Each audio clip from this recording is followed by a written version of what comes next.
की बर्ताव है? बहुत शुक्रिया जी, बहुत शुक्रिया। आवाज़ जी बहुत शुक्रिया। सब तो पहले तो मैं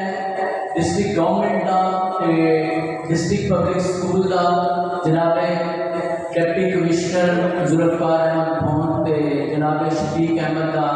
इंतहाई ममनून हाँ कि उन्होंने इस नाचीज़ की इस किताब को इतनी औनत बख्शी कि इस अपने सत्तर सामने नजदीक मुख बुखारी के पजीराई का कट कटा किया। इन्होंने मोहब्बत का बहुत शुक्रिया। जिथे तक मेरे शहर के बसन वाले दोस्त ने इन्हों की मोहब्बत का शुक्रिया कि उन्होंने मैं समझता कि मैनू मान दिता गया इस कट के न सिर्फ अंजुमन ताजरान के मैनू लोग नज़र आ रहे हैं, न इस गला मंडी के अड़तियान नज़र आ रहे हैं, शायर नज़र आ रहे हैं, चिश्तियां तो रफीक रजा, इसी तरह साढ़े भट्टू साहब, प्रोफैसर अहमद खान साहब ते लेबर यूनियन के सिरकट में जोड़े लीडर ने जनाब खालिद अलवी साहब, चौधरी जफर साहब, साढ़े बहुत सारे एक नाम में लवाना रेहान बशीर साहब, मेरे उस्ताद मोहतरम अशरफ जायदी साहब, अदब नदीम साहब, जनाब सैयद आमद सुहेल साहब, कैसर साहब, कैसर रेडियो लिसनर क्लब के इन्होंने पूरी दुनिया से रेडियो इस करके चंडीगढ़ के पूरी दुनिया से लाइव चला रहे हैं इस तकरीब को। मैं इन्हों का बहुत शुक्रिया अदा कराना। जिथे तक राना अमर सलीम का सवाल है कि नज़्म किस तरह हुई, नज़्म का 4-5 लाइना ही उतरियां सी, उस तो बाद एक लाइन 10 तो 15 दिन बाद बंद कंप्लीट होया। वो नज़्म दियां 4 लाइना ऐसी के उर्दू बोलन वाली कुड़िए तू की जाने बारिश शादी हीर कहानी बुल्ले शारे पैर दे गुरु शाह हुसैन दी सुचल काफी ऐसे आके रुक गई। 10 दिन बाद लाइन उतरी कि आदम ज़ात दी पहली बार। उस तो बाद इसके फौरी अगले 3 बंद हुए कि उर्दू बोलन वाली कुड़िए तू की जाने चलते खूदियां बगदियां टिंडा खेतां विच खलोते बन्ने औस फजर दी पाम बिगड़ ते उर्दू बोलन वाली कुड़िए तू की जाने बग्गी अख दा काला सुरमा संदल बाह विच नचदा कंगन नक दी नथली सुर विच वजदी प्यार दी वंजरी। उर्दू बोलन वाली कुड़िए तू की जाने फजरां दे विच रिड़की लस्सी लस्सी दे विच करदा मक्खन शिकर दोपहरी भाती रोटी अंब दी फाड़ी विच तंदूर दे भुनिया बैंगन गुड़ गुड़ करदा शाम दा हुक्का वेड़े दे विच गिरदा नलका हिजर विछोड़े करदा चर।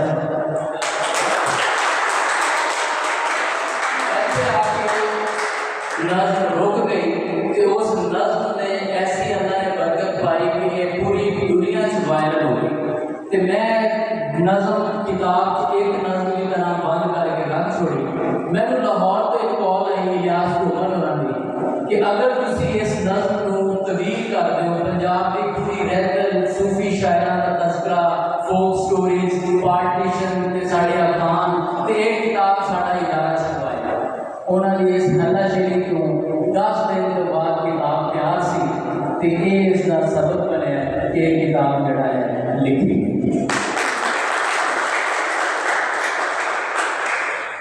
दूसरा सीन साहब मैं पढ़ दो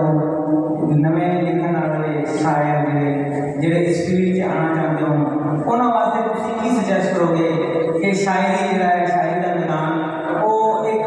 क्या खुदा का सलाहियत है या किसी मेहनत मुशक्कत नाल और रियाजत नाल जिहड़ा है गैरत करने वाला है? मैं आमिर साहब को गुजारिश करांगा तो कैमरा सेट करके थोड़ी देर में जरा स्टेज तो है आई कॉन्टैक्ट हो जाएगी, जरा मोहब्बत हुई। जिथे तक शायरी का ताल्लुक है सर ये या शायर बनता है या शायर नहीं है।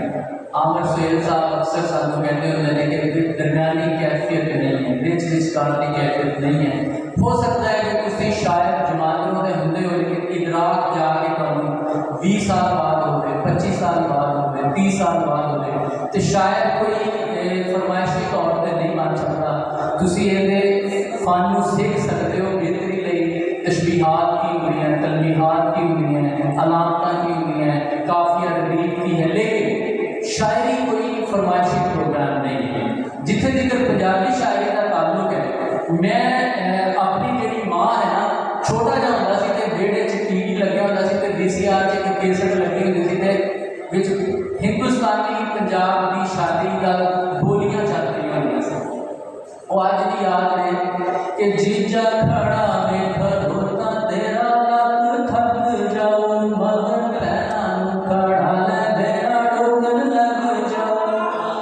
साढ़े कागज़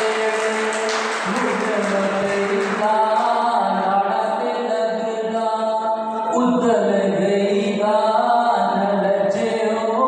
लज तुहानू नहीं जेठ नमाना मर जाना मैनू गाल बिना ना बोले मार देना सी मैनू जे ना पढ़दी संदूकां वीर होऊगा तेरा आया ओ भी लगदा मेरा मेरे पैर दी जुत्ती वे जेठ ने कुटी वे जेठ ने कुटी ਇਹ ਜਿਹੜੇ ਲਫ਼ਜ਼ ਨੇ ਮੈਂ ਕਿਸੇ ਤੋਂ ਉਧਾਰ ਨਹੀਂ ਦਿੱਤੇ ਮੈਨੂੰ ਮੇਰੀ ਮਾਂ ਨੇ ਗੁਰਦੀ ਦੇ ਵਿੱਚ ਪਿਆਏ ਨੇ ਇਸੇ ਲਈ ਮੈਂ ਮਾਂ ਬੋਲੀ ਦੀ ਸ਼ਾਇਰੀ ਨੂੰ ਆਪਣੀ ਕੋਈ ਜ਼ੋਰ ਜ਼ਬਰ ਨਹੀਂ ਲਾਣਾ ਚਾਹੁੰਦਾ ਕਈ ਲੋਕ ਕਹਿੰਦੇ ਨੇ ਕਿ ਮੈਂ ਸ਼ਾਇਦ ਇਸ ਤਰ੍ਹਾਂ ਲਿਖਾਂਗਾ ਤੇ ਲਿਖਿਆ ਜਾਏਗਾ ਮੈਂ ਉਰਦੂ ਸ਼ਾਇਰੀ ਦੀ ਨਜ਼ਮਾਂ ਵੀ ਕਹੀਆਂ ਨੇ ਲੇਕਿਨ ਮੈਂ ਸੁਣਾਉਂਦਾ ਹੀ ਨਹੀਂ ਕਿਸੇ ਨੂੰ ਕਿਉਂਕਿ ਜੋ ਮੈਨੂੰ ਲਜ਼ਤ ਜੋ ਮੈਨੂੰ ਚਾਸ਼ਨੀ ਆਪਣੀ ਮਾਂ ਬੋਲੀ ਦੀ ਜ਼ੁਬਾਨ 'ਚ ਮਿਲੀ ਹੈ ਉਹ ਮੈਨੂੰ उर्दू भी अच्छी लगती मैं अंग्रेजी भी अच्छी लगती मैं दूसरी जुबानों भी प्यार है लेकिन मैं ज़्यादा नहीं मैं कंफर्टेबल वो मेरी अपनी माँ बोली इसे आखिर च मैं संगीत साहब ਤੁਹਾਡੇ ਤੋਂ ਪੁੱਛਣਾ ਚਾਹਾਂਗਾ ਕਿ ਤੁਸੀਂ ਇਹ ਨਜ਼ਰ ਜਿਹੜੀ ਹੈ ਬੜੀ ਡੀਪ ਆਬਜ਼ਰਵੇਸ਼ਨ ਨਾਲ ਲਿਖੀ ਹੈ ਇਹਦੇ ਵਿੱਚ ਤੁਸੀਂ ਜਿਹੜਾ ਹੈ ਕਿ ਇਹ ਚੀਜ਼ ਨੂੰ ਤੁਸੀਂ ਉਧਰ ਕੀਤਾ ਹੈ ਨਾ ਬੱਚਿਆਂ ਦੀ ਖੇਡਾਂ ਰਸਮਾਂ ਰੀਤ ਰਿਵਾਜਾਂ और हिंदुस्तान में वो शहर पटियाला अमृतसर जितने भी फोटो निकली मशहूर चीज़ा ने तो लोगों ने गल पूछा भी है कि तुम जाति तौर पर गए हो तो ये की ऑब्जर्वेशन है इस बारे में की कहना चाहोगे मैं अल-रहीकुल मखदूम एक किताब है दुनिया से मुकाबला होया कि सीरत नबी ने किताब लिखी है सीरत निकाली पूरी दुनिया से मुकाबला होया कि सऊदी अरेबिया ने वो कॉन्टेस्ट करवाया सी मौलाना सफ़ीर रहमान मुबारकपुरी हिंदुस्तान को ताल्लुक रखते सन उन्होंने आखिरी 3 महीने कॉम्पीटिशन से रह गए कि उन्होंने अरबी के अंदर लिखना सी तो उन्होंने कहा गया कि तुम लिखो वो एक दफ़ा भी ना मक्के की गलियों से गए थे ना मदीने की गलियों से गए लेकिन उन्होंने जब उन्होंने बुलंदकारी की थी मैं लग रहा था कि उन्होंने सारी 23 सदियों तो उस मक्के मदीने की गलियों से रहे तो पहला अवार्ड मिला से उस किताब को तुम जरूर पढ़ना अल-रहीकुल मखदूम मौलाना सफ़ीर रहमान मुबारकपुरी की किताब मैं इंडिया की गया लेकिन अमृतसर दी गलियां अमृतसर दी पापड़ बड़ियां मशहूर ने मैंने पता सी मैंने उत्थे जलंधर दी किताबां मशहूर ने मैंने यह पता सी मैंने यह पता क्योंकि मैं जो मुताला किया तो मैं यह लिखा कि इस शहर का यह जड़ा इस चीज़ की मशहूर है कि इस तरह जिन्हें साढ़े मुल्तान का कंगन ते हवा मशहूर है इस तरह साढ़े गुजरा वाले के बर्तन मशहूर ने इस तरह जो बंदा मुताला करता है तो इंडिया में मैंने कॉल्स आई कि किसी के इतने आएगी कि यह चीज़ों का तो कि पता मैं कहती बस मैंने इस तरह पता है कि जो मैं इसको लिखन लग्या कि मैंने थोड़ा जिहा शौरी तौर पर चीज़ों को लर्न करने काम किया तो ये सर पहली किताब है पंजाबी की उर्दू अदब की एक अजीब नज़्म एक ही नज़्म है इस तो पहले काम नहीं होया यही वजह कि यूनिवर्सिटी ऑफ एजुकेशन तकरीब हुई दिहाड़ी उस तो बाद यूनिवर्सिटी इस्लामी यूनिवर्सिटी हुई कल DPS हुई आर वाले परसों जी लाहौर पंजाब हाउस है फिलाक है लाहौर में फिलाक वजदान है तो उस तो बाद